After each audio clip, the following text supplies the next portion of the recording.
35192. Want to send me a text? The Black Crowes of the Buzzard. Saw the Black Crowes we were talking about Tom Petty last week, or earlier this week. I don't know. I have no sense of time anymore. We were talking about Tom Petty, and there's a Tom Petty tribute album that's coming out. I don't know if the Black Crowes are on it. Since the Robinson brothers have kissed and made up, at the one time I saw Tom Petty was with the Black Crowes. It was out at Star Lake Amphitheater in Pittsburgh. It was my 34th birthday present. My girlfriend at the time bought us tickets for the Black Crowes and Tom Petty. And there was somebody else on the bill, too. I don't remember. Maybe if somebody else went on that tour, they remember who it was. But it was like mid-June of 2005. And it was Black Crowes and Tom Petty. And it was a good show. Cavaliers lose to the Chicago Bulls. Boy, you don't see that every day. Double overtime, yeah. You don't see that every day. 132-123, the final at the United Center last night. Tomorrow night, they will be in Detroit to play the Pistons, who are still looking for their 9th win. Who's going to give it to them? Cavs just missed the 40-20 rule, which is you're more likely to win the championship if you get 40 wins before you have 20 losses, and they just got their 20th loss, and they have 38 wins. So they're super close to... Oh, that's like some bit of arcane data or statistics? Yeah. Okay. Well, basically, to a person, and I take their word for it because they've owned them, it's Audi, the automobile. So we're correct in saying that, yes. People, and by the way, because people were like, oh, just watch one of their commercials and see what they say. Good luck trying to find an Audi commercial where they say the name of the car, because they're leaning heavily on that logo. You know, you get into those luxury cars and they're all like too cool for school. So it's a lot of voiceover, but nobody says the name of the car. Unless it's Mercedes-Benz. John Hamm gets paid a lot of money to talk about Mercedes-Benz. And I know they've discontinued the TT, but I would imagine, you know, I have no designs on retirement. I don't even know what that word means. But somewhere down the road, maybe there'll be, there's a lot of them still out there on the resale market. And maybe someday down the road, something similar, I'm sure, when you are ready to make that purchase. Get that car for yourself. Alan, I'm not sure if you reported on Richard Lewis. He was on your best of yesterday. So Richard Lewis died, and it was not a coincidence that I aired our conversation with Richard Lewis. It just worked out that the story broke, and I was able to air that. I thought we couldn't do a tribute to Richard Lewis, but I think we all considered him top of the heap. I loved Richard Lewis.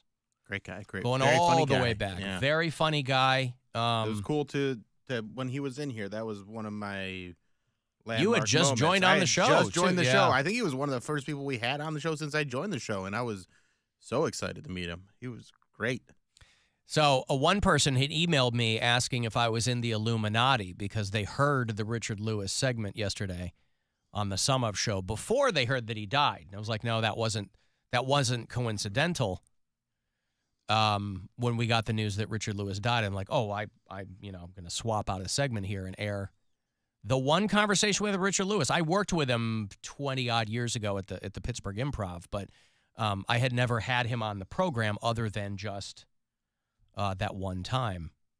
And it was a lot of fun. He had been suffering from Parkinson's, but I guess he technically died of a heart attack. And so he was at home. I just watched, and I guess I didn't realize it, in all these write-ups and obits, they mentioned that the most recent episode of Curb Your Enthusiasm is his last appearance in that show, and I didn't realize that because I just watched the latest episode, and Richard Lewis was in that. And it is weird because he's been around for so long that different generations have different touch points on him. Because I read one obituary where it practically listed his IMDb, and at the end it said he was also a very successful stand-up comic, which to me would seem very, very backwards, But he had done things. He had acted throughout his career. He did a show called Anything But Love with Jamie Lee Curtis in the early 90s. That was a big hit for ABC at the time. But, Richard Lewis was on this show one time, about a decade back. probably a dozen years back. He was on. And he was in Robin Hood Men in Tights, which was just a terrible, terrible movie, but it did have I love that movie. one young Dave Chappelle, and it had Richard Lewis in it. And he had done sitcoms along the way. He did a sitcom way back with Don Rickles that nobody really watched. That's one of those shows I think they canceled after like 4 episodes. But that Anything But Love was like a big hit for him. Late 80s, early 90s. So he was at home in L.A., had suffered a heart attack and died. But I have old clips of him. You know, when we had Paul Reiser on, I whipped out one of my old cassettes to pull a Paul Reiser clip, and he couldn't even remember where it was from. And that's where I got all my early Richard Lewis, was in the mid-'80s, those comic relief things. They did these, comic relief was this kind of cavalcade of comedians at the time to benefit the homeless. We used to have telethons for the homeless. HBO would put this on, and it was Robin Williams, Billy Crystal, and Whoopi Goldberg who put this together. And they called in all their favors and basically had, like, you know, the biggest comedians of the day. And then here and there, a few up-and-comers. A lot of them have since passed on, Richard Lewis being the most recent. I'm thrilled to be here. I'm excited. I'm just a little paranoid tonight. I haven't performed in a couple of months, and yet, hey, I'm paranoid about everything in my life. Even at home, on my stationary bike, I have a rear view mirror, which I'm not thrilled about.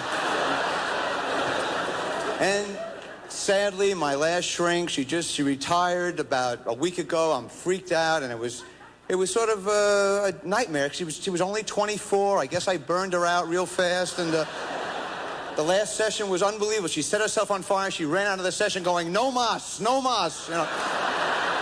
So what do? I'm on the road. I'm a comic. You know, you go to these clinics, all these rip-off clinics now. I was in Dallas. I had this therapy amusement park, Six Flags over Bellevue, you know, and. But hey, what's my problem? What's your for me? I have bad posture. I have low self-esteem. I'm unhappy about it. I could blame my parents. I want to blame my parents for practically everything. Look, after high school, I said, what should I do? I have no idea what I should do. And they went, well, we think you should run away with the circus. And that wasn't good for me. So, rear view mirror on a stationary bike is a great joke. It's just a great joke. I'm paranoid. I have a rear view mirror. It's kind of old school, but that's kind of where he came from. I mean, that was his thing. Love Richard Lewis. And, of course, Larry David. They were best friends since camp. Hated each other initially. People who have done deep dives on both of those guys know that. But Richard Lewis was 76. And this is a guy who had beaten a lot of stuff, boy. He was way into cocaine, and he was a drunk for a long time. He had done movies didn't he do a movie called Drunks back in the day? I don't know. Where it was kind of a fictionalized version of himself in that movie. The first movie I remember seeing him in was called Once Upon a Crime, and it was this cast of, it was like John Candy and Jim Belushi, Sybil Shepherd, and like a wacky kind of movie. Wacky whodunit, figure him out. But I always loved him in that movie, and I haven't seen that movie since it came out, but that was my introduction to him, and then I saw more stuff, and I'm bummed out. The guy was great. He was in a movie called Drunks. It aired on Showtime in 1995. It was a drama. It was him, and it was Faye Dunaway, and it was Parker Posey when she was a young girl. And so a kind of dramatized version of what that dude had been going through. And so he kind of famously overcame all that stuff. That's why you have to think, when you celebrate someone's sobriety, like our own Marilyn Santora. Sunday, 5 years. Woo. This Sunday will be her 5-year sober-versary. Mm-hmm. Is that the preferred nomenclature? Sure. Your, some people even your say happy birthday. non-drinky day. Happy birthday, because it's the first day of the rest of you were reborn. Yeah. It's like when Poundcake, very briefly, was born again. He became celibate. Oh, yeah, I remember that. As though that has anything to do with anything. But he did it his way. I was trying to erase my bodies. I was trying to roll back some miles on me. Yeah. Yeah, that was a good little... He was trying to change his hodometer. A celibacy streak. That was 4 months where I just... Trying to Ferris Bueller that shrimp. Wanted to kill everybody during that time. You wanted to kill everyone. I love that, like 4 months. is a long time, but there's plenty of people out there that are like, 4 months? Well, That ain't nothing. I haven't had sex with, and I have a husband, and I've had sex for 4 months. 4 months is a long time. That was like 22, 23. So it's a lot. Oh, it's no, a long time for 22 listen, and 23-year-olds. It's a long time. I don't think I've gone that long, or maybe I've gone about that long in my adult years after I started doing it regularly. Like, because the first time I had sex was in the Philippines, and then had like a little 1.5 year break, and then once I started, the train kept going for a while. Problem is, I never had a serious relationship. Like, I hadn't had my longest relationship was 4 months. So unless I had a regular friends with benefits, which I really didn't, I was sleeping with a bunch of people. Strange, yeah. Yeah. So it was a long time, and it was a lot of people during that period. Like, I had to have that cleanse because I don't even know my body count anymore. I really have don't. to. It's not important. I mean, I couldn't As long even. as you don't have anything or you're not Yeah, as long as spreading you- it around knowingly, Mm-hmm. whatever. You know, I mean, I couldn't if I tried. Like, I thought it was. I was always paranoid to go get like a STD test because I thought it was like on the TV shows. Like, all right, you have to give me the last name, the names of your partners that you've had. I'm like, I don't know, bitch. Like, so I was always scared. I'm like, I'm gonna get judged by this lady. I No, never once listen. got asked The who the names are. weirdos are the ones who could remember every person, right? Most of what she probably got from people was, I don't know. And I was like, I don't even know if they're giving me a real name. Like, I was like, Tim, if you could find, if that's his real name, like, you know. Find Tim. He said Richard Rufus Kroll. I don't know if that means anything to you, but Do you have a number, sir? I got his Grindr profile account if he didn't block If me. he's still active, yeah. If he didn't delete it. So there's no way. I can't even get mad at anybody if they were to do something because I'm like, I don't have any traces to you. I got a text that says 4 months, 40 years, and still going. Jeez. Well, I think you. Imagine you've never done it. See Moses? Because at some point, I would Moses- rather not do it than Come do on, Moses was banging. but at some What, point, didn't you're he going to wander go, the desert for 40 years? Stuff Yeah, like but that? not without a little something on the side. You don't so think so? dry out there. So It's dry. That's what I'm saying. It's dry. He's on he's doing literally the Lord's work. He had a wife. What do Part you of the think words- they meant by part the Red Sea, Mary? Mm-hmm. I feel, Period. Sex in the desert. Hey-oh. I feel like if you've never done it, that's better than doing it once and then not doing it again for 40 years. Because you can't miss what you never had. You don't know what it's like. So that's You can okay. you can't miss what you never had, but you can be haunted by the knowledge that you've never had it, and it's just wasted time. You're never going to make that up, But like if you did it, and you're not getting good prime like banging time. You know, if you lose your virginity like 45, you're losing it with people your age. First of all, you're not losing it with another virgin.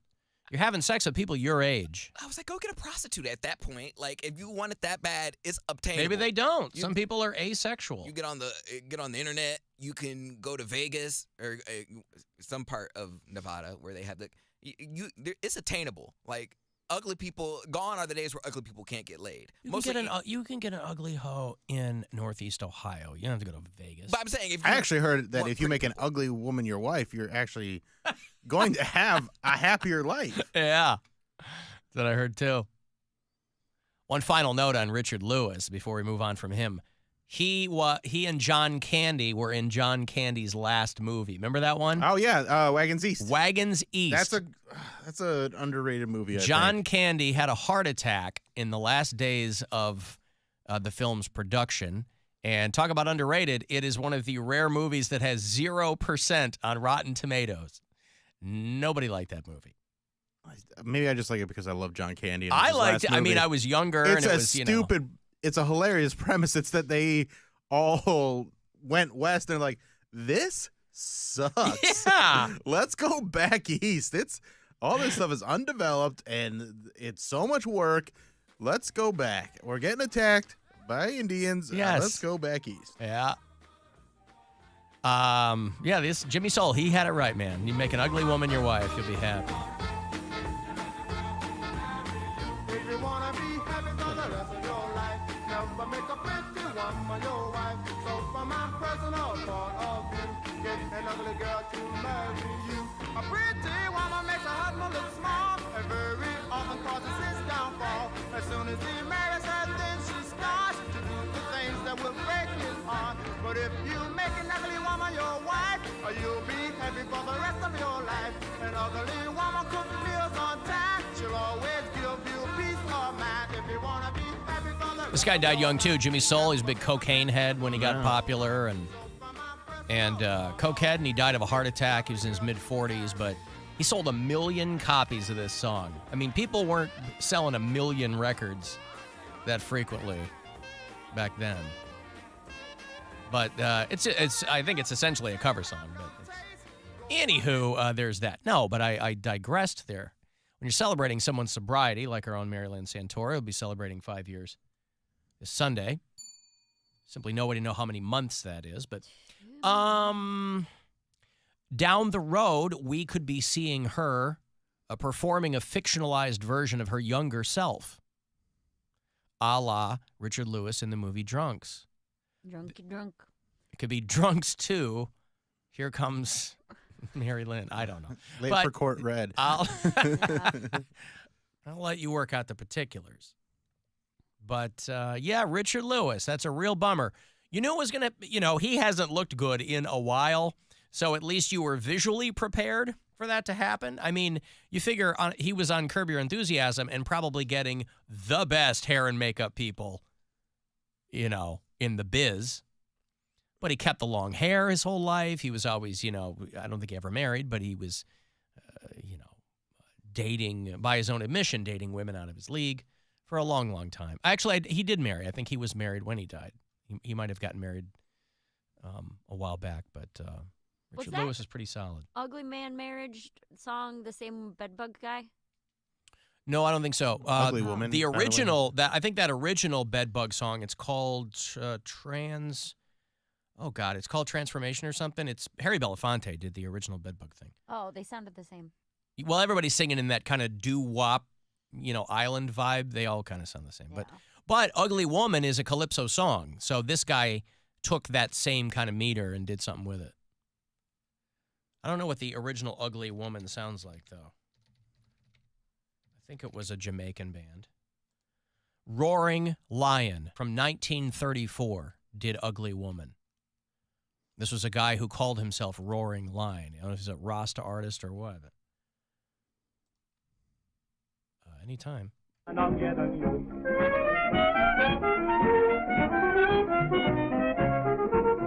A pretty woman makes her husband look small. I mean, and very often causes them fall. As soon as she married her, and then she'll start to do the things that I need will break his subtitles. heart. That's tough to understand.